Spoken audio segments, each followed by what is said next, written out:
Hey guys, welcome to Get Busy Watching. I'm your host, Honest Dan. Let's talk movies.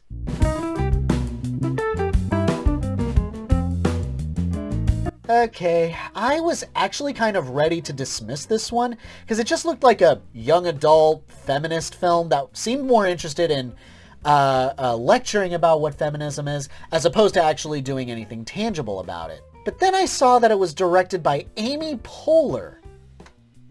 Alright, I like Amy Poehler. I mean, I don't really much care for her filmography outside of Parks and Rec and Inside Out, but I like her as a person. But if she's going to direct something, yeah, I want to support her on that. This is my honest opinion of MOXIE.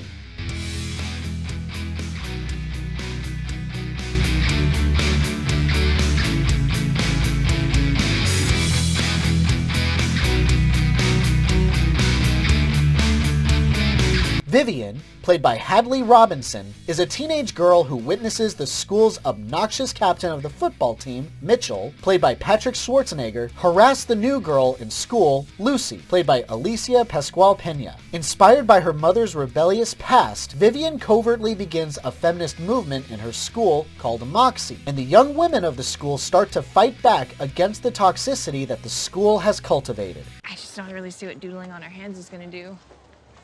Well, it's better than doing nothing. I don't know, I'm just hyped that somebody made this. Whoever did it is dope. I don't like it. It feels like Feminism the movie, but not in a very smart or compelling way. The first problem that I had was how cartoonish this school feels. Like, nobody really talks like a teenager. They have quippy lines at the ready. You have your main characters actively talking about the gross-ass polls of who has the best ass or tits. It's gonna be Kiera Pascal for best ass again, for sure. Caitlin Price has mastered the art of the hot selfie and will probably take best rack away from Olivia DeYoung. I know there are people out there that would engage with that sort of thing, open up the page or app, wherever that should be posted, out of morbid curiosity. What I don't believe is that anyone would be this open about it, especially if they have no real stake in it. This is so fucking stupid. Now, I do believe that men have interrupted women to mansplain. I would also believe that little bitch boys like this would take this experience of a woman defending her statements and somehow turn it around and make him look like a victim. What I don't believe in this particular scenario is the teacher, Mr. Davies, played by Ike Barinholtz. This is the same teacher that told Mitchell that he is going to get in trouble if he's ever late again, clearly not taking the bullshit that Mitchell is spewing. Sorry, I was helping this new freshman girl find her way to class and she was deeply lost. Well, chivalry might not be dead, but you will be if you're late to my class again. Sit down. But then doubles back on that and just lets this bitch boy talk out of turn, openly showing a lack of respect toward her and does nothing about it. Why aren't we reading Sandra Cineros? I thought it was a great book. Hey, I was talking. Yeah, I know, but The Great Gatsby is a classic. I mean, there must be something inside this book that makes it so that we read it each and every year at our own school. Spoken like a true Nick Carraway. So who is Mr. Davies? Does he care about what Mitchell does, or does he not care? I'm completely lost on what Mr. Davies is all about. I also don't believe this principle. By the way, Marcia Gay Harden, my heart skips beats when I see her on screen. I love her as an actress. But make no mistake, I know that schools are horrible at dealing with this kind of shit. And I know in scenarios like this, nothing would really happen to Bitch Boy. Here's what I don't believe. I don't believe that this principal would be so blatantly incompetent. He's harassing me. Ooh, there's that word. If you use that word, that means I have to do a bunch of stuff. Realistically, she would put on a concerned face and be all like, oh yeah, that's bad. I will definitely have a word with him, and then send her on her way. I believe the word is placate. Maybe the principal will do nothing. Maybe the principal will do quote unquote something. At best, they bring in the bitch boy, But the exchange would be no. Send him on his way, and that's literally it. And when the girl comes back to be all like, yo, what gives? The principal would be all like, we had a word. End of story. Except not really, as the cycle continues with a different girl, or things escalate with the current girl because he knows he can get away with it. And I know there's something to say about women in positions of power at a school who do nothing in these circumstances. I've heard enough horror stories about how female teachers and principals will point to a girl's skirt and say that it's too short, it's distracting the boys, and to be fair to this movie, they do address that double standard, where it's bullshit that a woman's clothes are somehow responsible for how boys behave. I guess my complaint is, it's not a more central focus of the story that a female principal isn't looking after her own students. It says here on your transcript that you play music. You would make a great addition to the marching band. Whatever feels right to you. Gigi, let's sign her up for the marching band. But the most egregious offense? The movie follows the wrong-ass character. Why are we following Vivian? She's not a victim of anything in this movie. You know what she does look like, though? How does that line from Seberg go? You run around here with a handful of nails looking for a cross to die on. That's seriously what it feels like Vivian is doing. She's not even that interesting a character or even all that likable. For one thing, I never understood why she didn't just come forward and say that she started MOXIE, and her thin reasoning of, so why don't you tell anyone that you're the one doing it? I kind of like that I'm the only one that knows.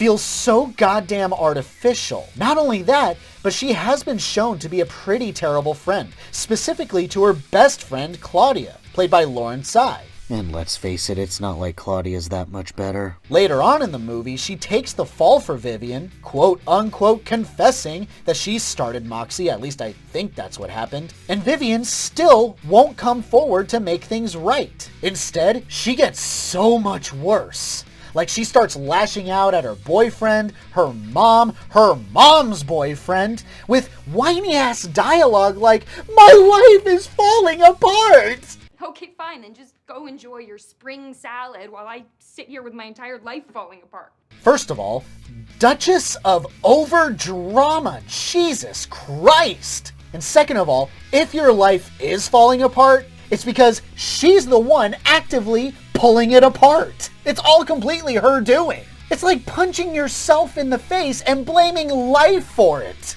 Little shit. How is she the main character of this movie? Literally any of the supporting characters would be a more appropriate protagonist. Except Lucy.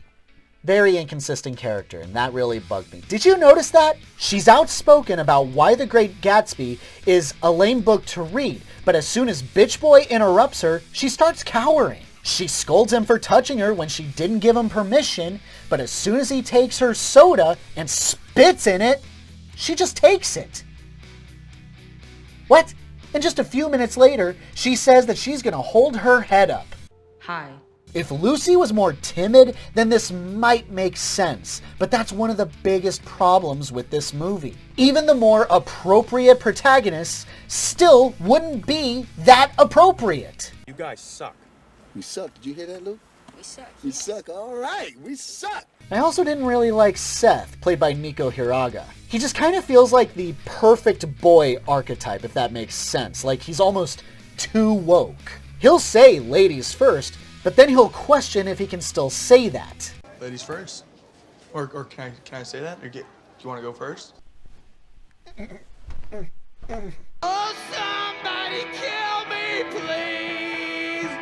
Somebody kill me, please! On my knees! I won't give anything away, but let's face it, the only reason it ends the way it does isn't because certain parties finally saw the folly of their ways, took responsibility, and joined the fight regardless of the consequences, but rather because the shit stank too much. But it must be asked, is there anything in this movie that I actually did like? You know what? I like the tank top protest, actually. This is literally the only bit in the movie that felt remotely realistic. So you got this one girl who gets sent home because she's wearing a tank top, has a little bit of cleavage because her breasts are a little bigger, but she's literally sitting next to another girl wearing a tank top, but because her breasts are smaller, she doesn't get in trouble. I do believe this double standard has happened before. I would also believe that the girls of this school would rally the next day wearing tank tops in protest. The only downside is through exposition, we learned that the principal saw that, but just simply turned around and didn't even want to deal with it. Not gonna lie, I would have liked to see that play out. This dress code thing may seem like whatever to you. It may seem like whatever to all of you. But I'd say it's another way to control women. And if you're doing nothing, then you're part of the problem. So where do you stand with these tank tops, huh? I won't pretend like I have all the answers. Lord knows I don't. I believe this has good intentions, and I can see more than a few people, especially young girls, relating to this movie. But I feel like there's way too many misguided elements that don't make it feel as impactful as it should be. If you got something out of it, hey, more power to you. I hope this proves to be inspirational, gets you off your feet and lights a fire under your ass. It just didn't do anything for me. My honest rating for MOXIE, a 2 out of 5.